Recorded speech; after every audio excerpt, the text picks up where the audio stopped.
Next ಬರೋಣ.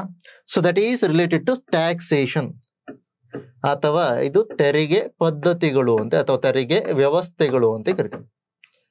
Okay, ತೆರಿಗೆ ಪದ್ಧತಿ ಅಥವಾ ತೆರಿಗೆ ವ್ಯವಸ್ಥೆ ಅಂತ ಕರಿತೀವಿ. ಸೊ ಇದರ ಒಳಗಡೆ ನಾವೇನಾದ್ರೂ ನೋಡ್ತೀವಿ ಅಂತಂದ್ರೆ ಈ ತರದೆಲ್ಲ ನೋಡ್ಬೋದು. So first one proportional taxation ಅಂತ ಕರಿತೀರ, ಅಥವಾ ಪ್ರಮಾಣಾನುಗುಣ ತೆರಿಗೆ ಅಂತ ಕರಿತೀವಿ. ಸೊ ಏನಿದು ಪ್ರಪೋರ್ಷನಲ್ ಟ್ಯಾಕ್ಸೇಷನ್ ಅಂದಾಗ, when we talk about proportional taxation here with the change in income tax rate will be constant ಅಂತ. Tax rate is constant. For example 10,000 salary ಯಾರ್ದೋ ಒಬ್ಬ ಆದಾಯ ಬರುತ್ತೆ ಯಾವ್ದೋ ಒಬ್ಬ ವ್ಯಕ್ತಿಗೆ ಅಂತಂದ್ರೆ, ಅವನಿಗೂ ನೀವೇನ್ ಮಾಡ್ತೀರಾ, 10% ತೆರಿಗೆ ದರವನ್ನ ಹಾಕಿರ್ತೀರ. 1 ಲಕ್ಷ ಯಾರಿಗೋ ಬರುತ್ತೆ ಅಂತಂದ್ರೆ ಅವನಿಗೂ ಕೂಡ 10% ತೆರಿಗೆ ದರವನ್ನ ಹಾಕಿರ್ತೀರ. 5 ಲಕ್ಷ ದುಡಿತಾನೆ ಅಂದ್ರೆ ಅವನಿಗೂ ಕೂಡ ಏನ್ ಮಾಡಿರ್ತೀರಾ, 10% ತೆರಿಗೆಯನ್ನ ಹಾಕಿರ್ತೀರ. ಸೊ ಈ ತರ ತೆರಿಗೆ ದರ ಎಲ್ಲ ಇನ್ಕಮ್ ಲೆವೆಲ್ಗೂ ಸೇಮ್ ಇದ್ರೆ ಅದನ್ನ ನಾವ್ ಏನ್ ಕರಿತೀವಿ, ಪ್ರಪೋರ್ಷನಲ್ ಟ್ಯಾಕ್ಸೇಷನ್ ಅಂತ ಕರಿತೀವಿ. ಪ್ರಪೋರ್ಷನಲ್ ಟ್ಯಾಕ್ಸೇಷನ್ ದಾಗ ಅದು. ಓಕೆ, ಸೊ ಎರಡನೇ ನೋಡೋಣ, ಪ್ರೋಗ್ರೆಸಿವ್ ಟ್ಯಾಕ್ಸೇಷನ್, ಅಥವಾ ಇದನ್ನ ಏನ್ ಕರಿತೀವಿ ಕನ್ನಡದಲ್ಲಿ ಪುರೋಗಾಮಿ ತೆರಿಗೆ ಅಂತ ಕರಿತೀರ.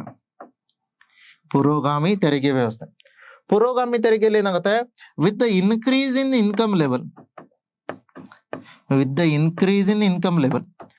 Tax rate also increases. Tax rate increases with the increase in income level. Tax rate also increases. ತೆರಿಗೆ ದರ ಕೂಡ ಹೆಚ್ಚಾಗತ್ತೆ ಇನ್ಕಮ್ ನ ಜೊತೆಯಲ್ಲಿ ಅಂತಂದ್ರೆ, ಸೊ ಆವಾಗ ಅದನ್ನ ಪ್ರೋಗ್ರೆಸಿವ್ ಟ್ಯಾಕ್ಸೇಷನ್ ಅಂತ ಕರಿತೀವಿ. ಫಾರ್ ಎಕ್ಸಾಂಪಲ್ ಏನಾಗಿರ್ಬೋದು, 10,000 ಇದ್ದಾಗ 10% ಇರ್ಬೋದು.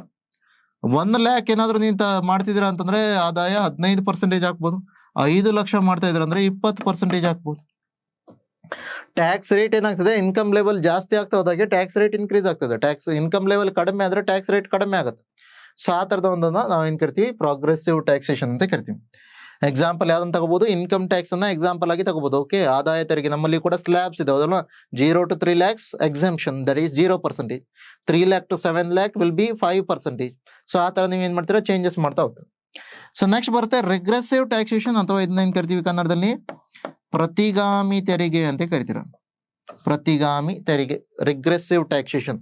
So when we talk about regressive taxation, with the increase in income, the tax rate decreases. Tax rate ಏನಾಗುತ್ತೆ, ಕಡಿಮೆ ಆಗ್ತಾ ಹೋಗುತ್ತೆ. ಇನ್ಕಮ್ ಇನ್ಕ್ರೀಸ್ ಆದ್ರೆ ಟ್ಯಾಕ್ಸ್ ರೇಟ್ ಏನಾಗುತ್ತೆ, ಕಡಿಮೆ ಆಗ್ತಾ ಹೋಗುತ್ತೆ. ಅಂದ್ರೆ ಮೀನಿಂಗ್ ಏನು, ಹೆಚ್ಚಿನ ಆದಾಯವನ್ನ ತೆಗೆದುಕೊಳ್ಳುವವನಿಗೆ ಅವನಿಗೇನಿದೆ, ತೆರಿಗೆಯ ದರ ಕಡಿಮೆ ಇದೆ ಅಂತ. ಫಾರ್ ಎಕ್ಸಾಂಪಲ್ 5 ಲಕ್ಷದವನಿಗೆ 10% ಹಾಕಿ, 10,000ದವನಿಗೆ ನೀವೇನಾದ್ರೂ 50% ತೆರಿಗೆಯನ್ನ ಹಾಕ್ತೀರಾ ಅಂತಂದ್ರೆ ಅದು ರಿಗ್ರೆಸಿವ್ ಟ್ಯಾಕ್ಸೇಷನ್ ಅಂತ ಕರೀತಾರೆ. ಓಕೆ, ಸೊ ಇವು 3 ತೆರಿಗೆ ಅಥವಾ ತೆರಿಗೆಗೆ ಸಂಬಂಧಪಟ್ಟಂತ ಪದ್ಧತಿಗಳು.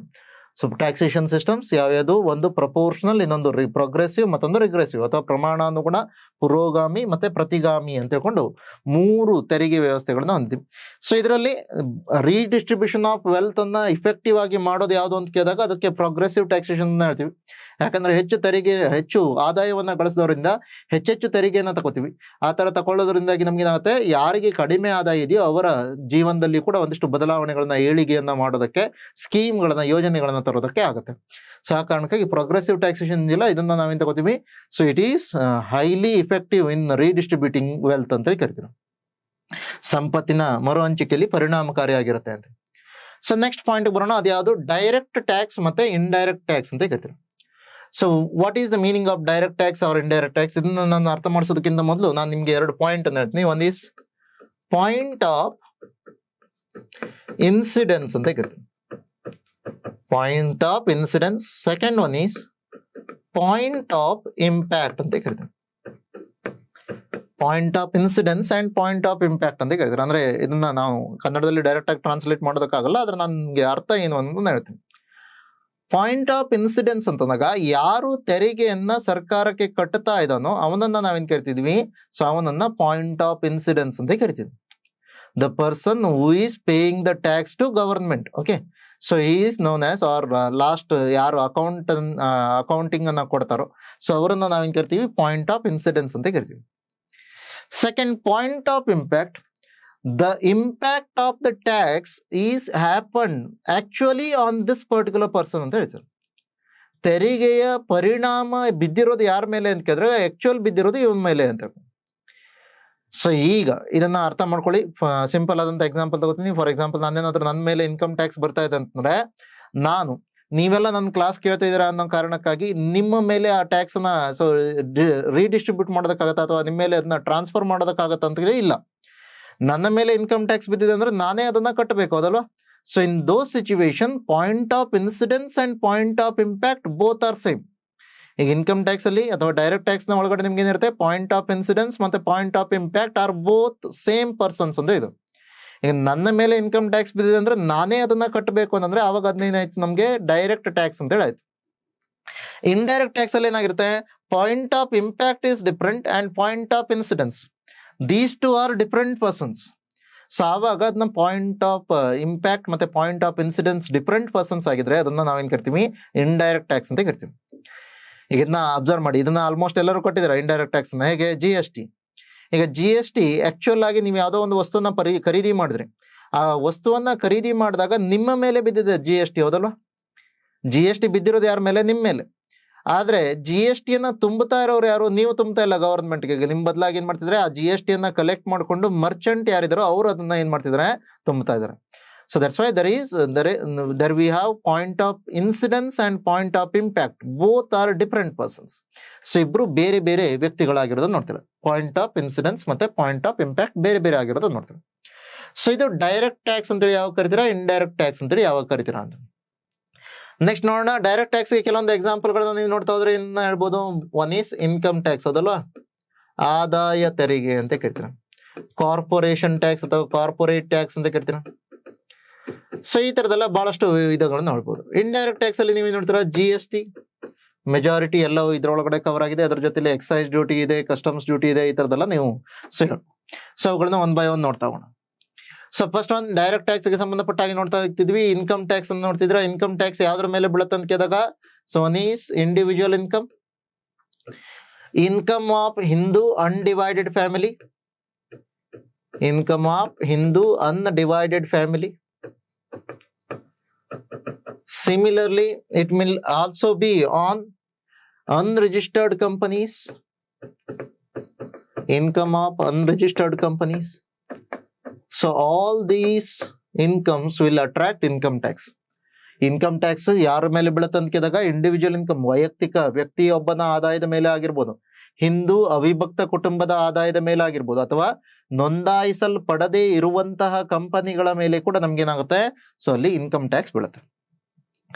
ಕಾರ್ಪೊರೇಟ್ ಟ್ಯಾಕ್ಸ್ ಅಥವಾ ಇದನ್ನ ಕಾರ್ಪೊರೇಷನ್ ಟ್ಯಾಕ್ಸ್ ಅಂತ ಕೂಡ ಕರಿತೀರಾ. ಕಾರ್ಪೊರೇಷನ್ ಟ್ಯಾಕ್ಸ್ ಅಥವಾ ಕಾರ್ಪೊರೇಟ್ ಟ್ಯಾಕ್ಸ್ ಯಾವ್ದ್ರ ಮೇಲೆ ಬೀಳುತ್ತೆ ಅಂತ ಕೇಳಿದಾಗ, those company which are registered corporate ಕಂಪನಿಗಳಿದ್ರೆ ಅವುಗಳ ಮೇಲೆ, ನೋಂದಾಯಿಸಲ್ಪಟ್ಟಂತ ಕಂಪನಿಗಳಿದ್ರೆ ಅದ್ರ ಮೇಲೆ ಏನ್ ಬರುತ್ತೆ, ಕಾರ್ಪೊರೇಟ್ ಟ್ಯಾಕ್ಸ್ ಅಂದ್ರೆ ಬರುತ್ತೆ. ನೆಕ್ಸ್ಟ್ ಬರುತ್ತೆ ವೆಲ್ತ್ ಟ್ಯಾಕ್ಸ್. ವೆಲ್ತ್ ಟ್ಯಾಕ್ಸ್ ಅಂದ್ರೆ ಏನು? So based on the wealth, okay, based on the assets you own. For example ಈ ತರ ಥಿಂಕ್ ಮಾಡಿ, ಒಂದು ದೊಡ್ಡದಾದಂತ ಹಳೆ ಕಾಲದ ಒಂದು ಬಂಗ್ಲೋ ಇದೆ ನಿಮ್ಮ ಹತ್ರ.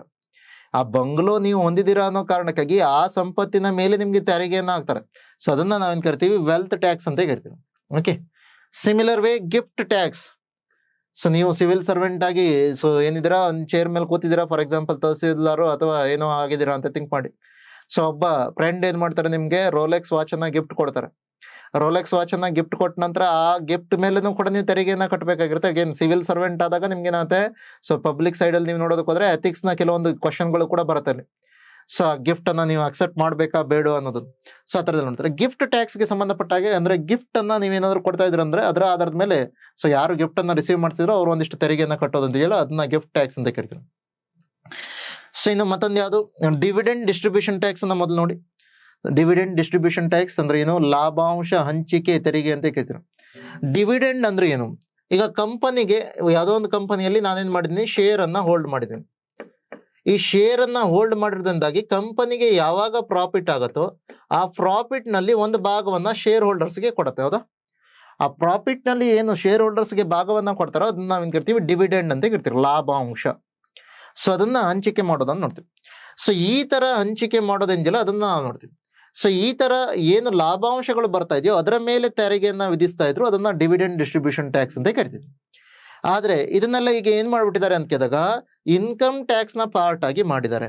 ಮೊದಲು ಸಪರೇಟ್ ಆದಂತ ಟ್ಯಾಕ್ಸ್ ಆಗಿತ್ತು, ಆದ್ರೆ ಇದೇನ್ ಮಾಡಿದ್ದಾರೆ ಈಗ ಇನ್ಕಮ್ ಟ್ಯಾಕ್ಸ್ ನ ಭಾಗದಾಗ ಬರುತ್ತೆ. ಸೊ ಯಾಕಂದ್ರೆ ಫೈನಲ್ ಆಗಿ ಮತ್ತೆ ಏನಾಗುತ್ತೆ, ಆ ಡಿವಿಡೆಂಡ್ ಎಲ್ಲೋ ಒಂದ್ ಕಡೆ ನೀವು ಇನ್ಕಮ್ ನ ಒಳಗಡೆ ತೋರಿಸಲೇಬೇಕಲ್ವಾ. ಸೊ ಅವಾಗ ಅದ್ರ ಮೇಲೆ ತೆರಿಗೆ ಬರುತ್ತೆ, ಇಲ್ಲಾದ್ರೆ ಡಬಲ್ ಟ್ಯಾಕ್ಸ್ ಆಗುತ್ತೆ ಅನ್ನೋ ಕಾರಣಕ್ಕಾಗಿ ಅದನ್ನ ಇನ್ಕಮ್ ಟ್ಯಾಕ್ಸ್ ನ ಒಳಗಡೆ ತಂದ್ವಿ.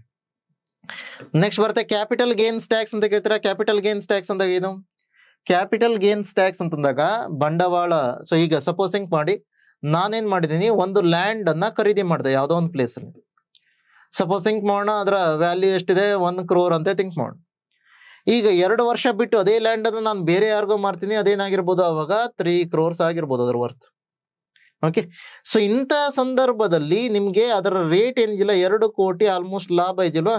ಸೊ ಇದನ್ನ ನಾವೇನ್ ಕರಿತೀವಿ ಕ್ಯಾಪಿಟಲ್ ಗೇನ್. ಕ್ಯಾಪಿಟಲ್ ನ ಮೇಲೆ ಏನೋ ಇನ್ವೆಸ್ಟ್ಮೆಂಟ್ ಮಾಡಿದ್ವಿ, ಸೊ ಅದನ್ನ ನಾವು ಏನ್ ಮಾಡ್ತಿದ್ವಿ, ನಂತರ ಬೇರೆಯವ್ರು ಕೊಟ್ಟ ನಂತರ ಅದರಲ್ಲಿ ಇಷ್ಟು ಲಾಭ ತಗೋತಿದ್ವಿ, ಅದರ ಮೇಲೆ ತೆರಿಗೆಯನ್ನ ಕಟ್ಟಬೇಕು ಅಂತ ಹೇಳ್ತೀವಿ, ಕ್ಯಾಪಿಟಲ್ ಗೇನ್ಸ್ ಟ್ಯಾಕ್ಸ್ ಅಂತ ಕರಿತೀವಿ. ನೆಕ್ಸ್ಟ್ ಬರುತ್ತೆ securities transaction tax. Securities transaction tax ಅಂದಾಗ ಏನು? ಸೊ ಭದ್ರತೆಗಳು ಅಥವಾ ಈ ಷೇರುಗಳನ್ನ ನಾವೇನಾದ್ರೂ ಮಾರುಕಟ್ಟೆಯಲ್ಲಿ ಬಳಸ್ತಾ ಇದೀವಿ, ಮಾರುಕಟ್ಟೆಯಲ್ಲಿ ಒಬ್ಬರಿಂದ ಮತ್ತೊಬ್ಬರಿಗೆ ಅದನ್ನ ಮಾರಾಟ ಮಾಡ್ತಿದ್ವಿ ಸೆಕೆಂಡರಿ ಮಾರ್ಕೆಟ್ ಅಲ್ಲಿ ಅಂತಂದಾಗ ಆ ಟ್ರಾನ್ಸಾಕ್ಷನ್ ನ ಮೇಲೆ ತೆರಿಗೆಯನ್ನ ಕಟ್ಟಬೇಕಾಗುತ್ತೆ. ಆ ಟ್ರಾನ್ಸಾಕ್ಷನ್ ನ ಮೇಲೆ ಇರುವಂತ ತೆರಿಗೆನ ಸೆಕ್ಯೂರಿಟೀಸ್ ಟ್ರಾನ್ಸಾಕ್ಷನ್ ಟ್ಯಾಕ್ಸ್ ಅಂತ ಕರಿತೀವಿ. ಈ ತರದೆಲ್ಲ ಬಹಳಷ್ಟು ಬೇರೆ ಬೇರೆ ತೆರಿಗೆಗಳನ್ನ ನಾವು ನೋಡ್ಬೋದು. Okay, so thank you for joining. ಮತ್ತೆ ಸಿಗೋಣ ನೆಕ್ಸ್ಟ್ ವಿಡಿಯೋದಲ್ಲಿ. ಅಲ್ಲಿ ತನಕ ಎಲ್ಲರೂ ಕೂಡ ಆರಾಮಾಗಿರಿ. ಟೇಕ್ ಕೇರ್, ಬಾಯ್.